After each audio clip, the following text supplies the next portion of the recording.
Assalamualaikum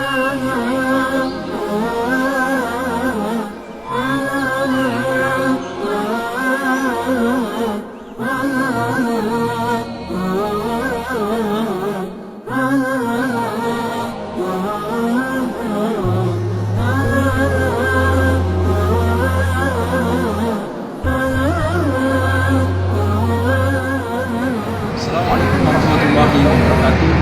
Alhamdulillah nahmaduhu wa nasta'inuhu wa nastaghfiruh. A'udzu billahi min shururi anfusina wa sayyiati a'malina. May yahdihillahu fala mudilla lahu wa may yudlil fala hadiya lahu. Asyhadu an la ilaha illallah wahdahu la syarika lahu wa asyhadu anna Muhammadan abduhu wa rasuluh. Amma ba'd. Ikhwatul Islam, azza wa jalla ajma'in. Syukur alhamdulillah senantiasa sampaikan kepada Allah Subhanahu wa taala. Salat kepada Rasulullah Muhammad SAW. Pada kesempatan kali ini kita berikan kekuatan Allah untuk menjalankan aktivitas kita sebagai seorang mukmin Islam, sehingga kita bisa melaksanakan ibadah dengan sempurna, dan itu kita bisa melaksanakan kegiatan-kegiatan safari, di mana kita bisa mengunjungi tempat-tempat bersejarah yang peninggalannya Rasulullah SAW. Persis tempat di mana saya berada berdiri di sini, yaitu berada di Masjid Qiblatain, di mana sejarah mencatat bahwa masjid ini dulu ketika Rasulullah SAW berada di rumah Bani Salamah. Ketika itu Rasulullah SAW melaksanakan sholat ibadah zuhur, dan tentu Rasulullah sejak awal selalu ketika beribadah selalu menghadap ke langit dan berharap-harap untuk dihadapkan arah kiblatnya ke arah Masjidil Haram. Ketika sholat zuhur mendapatkan 2 rakaat, Rasulullah SAW turunlah wahyu oleh malaikat Jibril, kemudian berpindah arah yang dimana kiblatnya mengarah dari Baitul Maqdis, kemudian 180 derajat diarahkan ke arah kiblat Masjidil Haram. Demikian kisah singkatnya bagaimana berdirinya masjid ini, dan sampai saat ini kita lihat bangunan-bangunan yang tentunya arsitekturnya tidak banyak yang berubah karena dipertahankan dalam keasliannya. Ma'asyiral muslimin azanallahu wa iyyakum ajmain, tetap bersama kami, ikutilah perjalanan kami dalam kegiatan tur safari dakwah dan mengunjungi sejarah-sejarah di kota Madinah Al-Munawwarah. Assalamualaikum warahmatullahi wabarakatuh.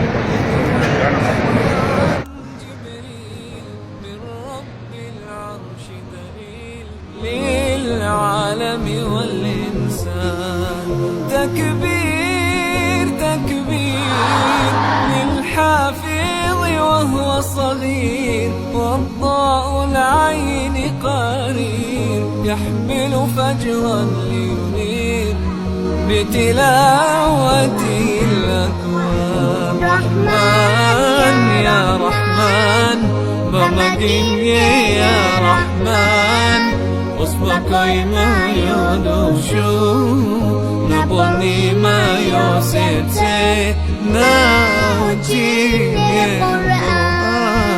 رحمن يا رحمن ساعدني يا رحمن. Oke pemirsa, Anda berada, alhamdulillah saat ini saya berada di lokasi di mana sejarah mencatat bahwa pernah terjadi peristiwa besar, yaitu peperangan kaum muslimin dengan kaum Quraisy, yang kurang lebih pada waktu itu pasukan kaum muslimin diserang oleh 10.000 pasukan dari Quraisy, dan Rasulullah SAW saat itu yang tentu kaum muslimin sangat sedikit, sehingga perlu dibutuhkan strategi khusus untuk menghadang oleh para kaum Quraisy untuk masuk ke kota Madinah. Salah satunya ide yang dicetakkan oleh sahabatnya, yaitu Salman Al-Farisi. Dia mempunyai gagasan bahwa untuk dibuatlah sebuah parit, dan ketika itu dimasalkan para sahabat bahwa disetujui tindakan yang dilakukan oleh Salman Farisi ini sangat bagus dirasa dan disetujui oleh Rasulullah SAW. Sehingga kita lihat di belakang saya ini sisa-sisa peninggalan baginda Rasulullah SAW yang atas usulnya Salman Al-Farisi dibuat parit. Namun tapi saat ini sudah agak begitu sempit. Dahulu kiranya ini agak lebar dan mengelilingi kota Madinah, bahwa ketika pasukan Quraisy masuk ke dalam sini oleh kaum muslimin langsung dipanah atau diserang lewat atas, dan itulah sedikit cerita. Kemudian kita lihat di atas bangunan sana ini kurang lebih ada bangunan kubah yang berukuran kurang lebih 6 kali 4 meter. Disinilah sejarah mencatat bahwa Rasulullah pernah berdoa 3 hari 3 malam, karena pada saat itu waktu yang sangat genting sekali, dirasa mengancam kaum muslimin untuk kaum Quraisy menyerang dari berbagai arah, dan juga didukung oleh pengkhianatan oleh kaum Yahudi yang pada saat itu tinggal di kota Madinah. Untuk lebih lanjutnya, ikuti terus perjalanan kami bersama tim Safari Dakwah. Saya Khairul Mukminin dan akan terus mengabarkan berita-berita terkini dan berita-berita sejarah bersama saya Khairul Mukminin melaporkan. Assalamualaikum warahmatullahi wabarakatuh.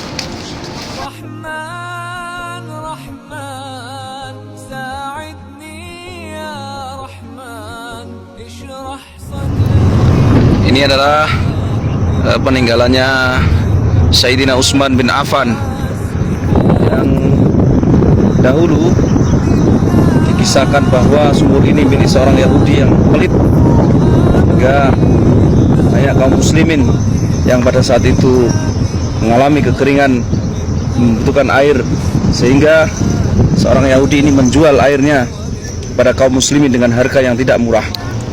Karena dengan kemauannya Sayyidina Utsman bin Affan, sehingga sumur tersebut dibelinya dan diwakafkan oleh kaum muslimin untuk kegiatan kehidupan sehari-hari.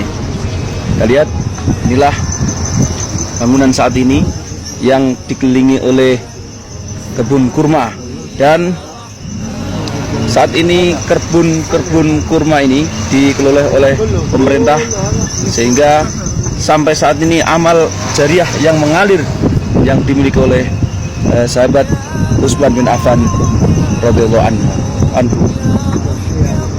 Kita lihat, saksikan begitu luasnya sekitar ini, tapi kami tidak bisa menemukan pintu gerbangnya mau masuk ke dalam karena dipagar rapat, sehingga tidak ada izin untuk masuk ke dalam.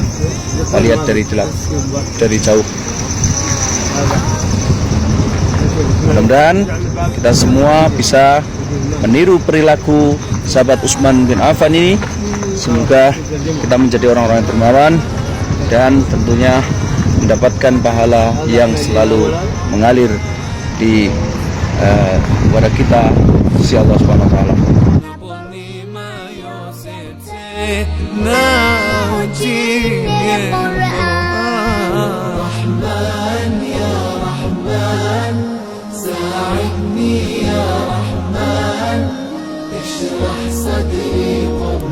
Ya, di depan kita lihat kurang lebih 300 meter terdapat sebuah masjid yang dulu Rasulullah SAW menerima wahyu surat Al-Jumu'ah. Nah, Rasulullah SAW melaksanakan sholat Jumat di sini, dan sejarah mencatat bahwa masjid ini dahulu ketika Rasulullah sholat di Masjid Quba, dan Rasulullah berjalan kurang lebih beberapa kaki, dan Rasulullah melaksanakan sholat di sini untuk sholat Jumat. Nah, kita lihat lebih dekat lagi.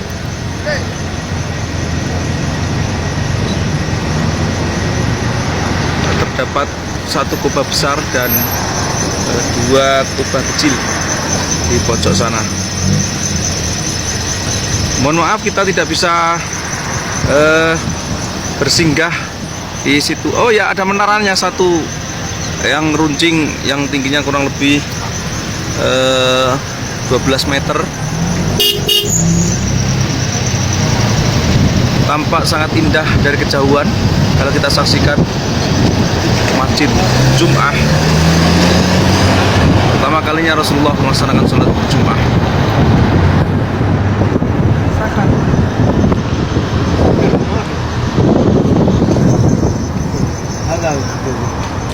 Ma'asyiral muslimin rahimani wa rahimakumullah. Ini adalah akhir dari perjumpaan kita yang kita tutup dengan ziarah di Masjid Jum'ah. Ya, mudah-mudahan apa yang kita tayangkan bermanfaat bagi kita semua dan memotivasi kita untuk segera cepat-cepat untuk ziarah ke kota Madinah Al-Munawwarah. Bersama saya, Khairul Mukminin. Assalamualaikum warahmatullahi wabarakatuh.